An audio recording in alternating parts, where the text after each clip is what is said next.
Next 1857 ప్రజా తిరుగుబాటు అనంతర పరిణామాలు ఏ విధంగా ఉన్నాయి అని.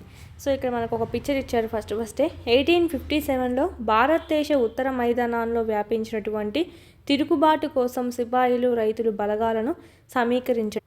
ఇక్కడ ఒక పిక్చర్ అనేది ఇచ్చారు.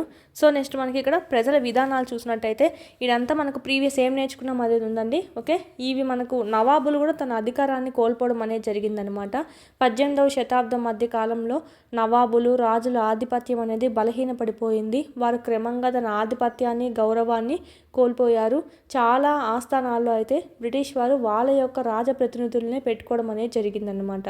పాలకుల స్వేచ్ఛ అనేది పూర్తిగా హరించబడిపోయింది. సాయుధ దళాలను రద్దు చేసేశారు. అంతేకాకుండా ఆదాయాలు భూభాగాలు దశల వారీగా తగ్గించడం అనేది జరిగేసింది. అనేక రాజకుటుంబాలు వాళ్ళ ప్రయోజనాలు రక్షించుకోవడానికి కంపెనీతో సంప్రదింపులు జరపడానికి ప్రయత్నించారు. ఉదాహరణకు చూసినట్టయితే ఝాన్సీకి చెందిన రాణి లక్ష్మీబాయి తన భర్త మరణించిన తర్వాత తన దత్తపుత్రుడిని తన రాజ్యానికి వారసునిగా గుర్తించాలని కంపెనీని కోరడం అనేది జరిగింది. నెక్స్ట్ అదేవిధంగా పీష్వా రెండో బాజీరావు దత్తపుత్రుడైనటువంటి నానా సాహెబ్ తన తండ్రి మరణాంతరం తన తండ్రికి రావాల్సిన పింఛను తనకు ఇవ్వాల్సిందిగా అభ్యర్థించాడు. కంపెనీ తన ఆధిక్యత సైనిక శక్తి మీద ఉన్న అపారమైన నమ్మకం కారణంగా వారి అభ్యర్థనను తిరస్కరించడం అనేది జరిగింది.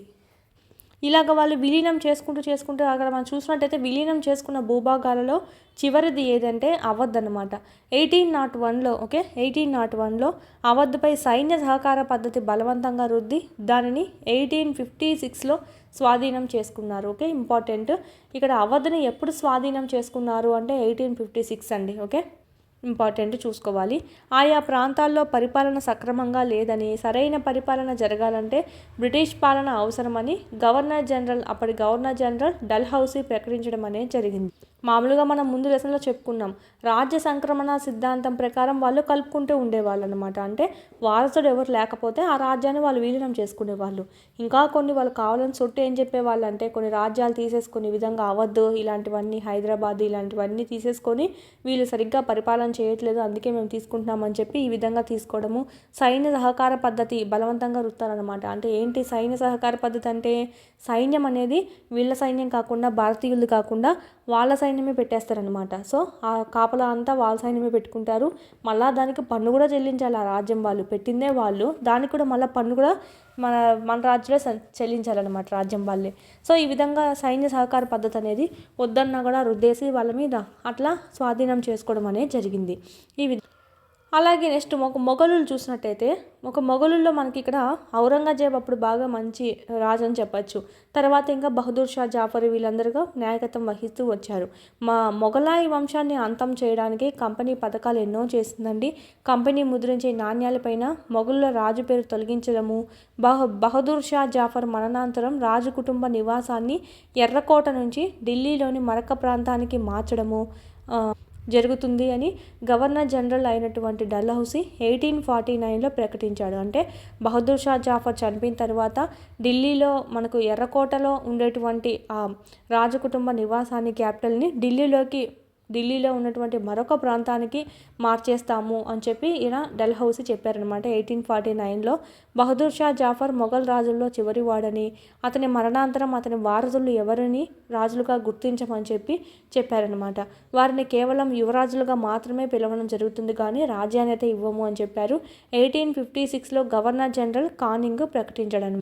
క్యాపిటల్ మార్చింది ఎర్రకోటను తీసేసి ఢిల్లీలో వేరే ప్రాంతానికి మార్చింది అయితే గవర్నర్ జనరల్ డల్హౌసీ.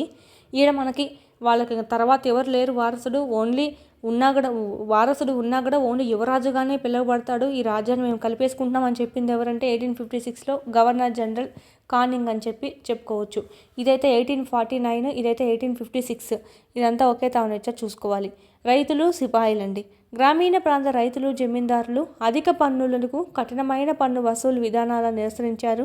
చాలామంది తన రుణాలకు వడ్డీ వ్యాపారస్తులకు తిరిగి వీటికి సంబంధించినటువంటి ఫుల్ క్లాసెస్ అన్నీ మీకు యాప్లో అందుబాటులో ఉన్నాయి. 3rd నుంచి 10th వరకు లెసన్ వైజ్ వీడియోస్ ప్లస్ పీడిఎఫ్స్తో సహా మీకు 500 రూపీస్కే మీరు ఇక్కడ పర్చేస్ అనేది చేసుకోవచ్చు.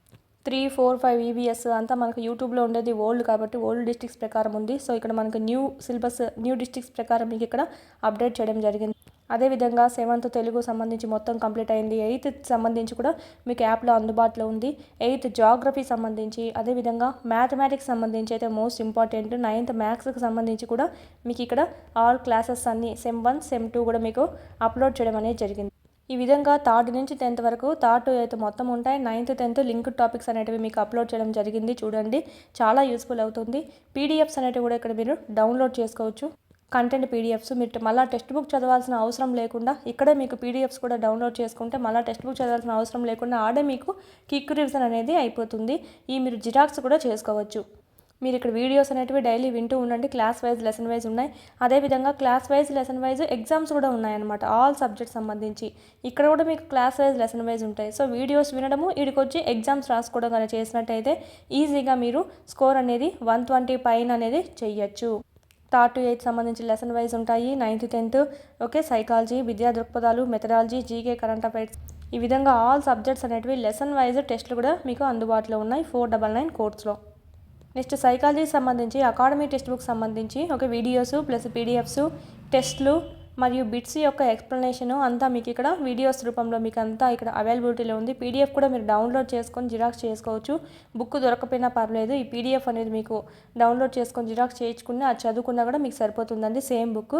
దీని నుంచే మనకు టెట్లో సంబంధించి అయితే 25+ బిట్స్ అనేటివి వచ్చాయన్నమాట అవుట్ ఆఫ్ 30 ఎవ్రీ సెషన్లో. సో సైకాలజీ సంబంధించి మాత్రం ఈ బుక్ను మాత్రం మిస్ చేయొద్దండి. కేవలం 99 రూపీస్కే ఉంది. ఎస్ఎస్ ప్రొడక్షన్స్ కాంపిటేటివ్ హబ్ అని ప్లేస్టోర్ నుంచి డౌన్లోడ్ చేసుకోండి యాప్ అనేది.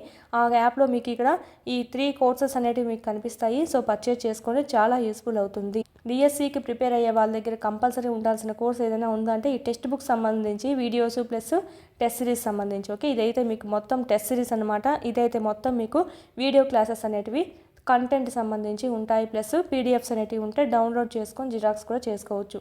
వీటి లింకులన్నీ మీకు కింద డిస్క్రిప్షన్లో ఇవ్వడం జరిగింది. చూడండి, క్లాసెస్ అనేది వినండి.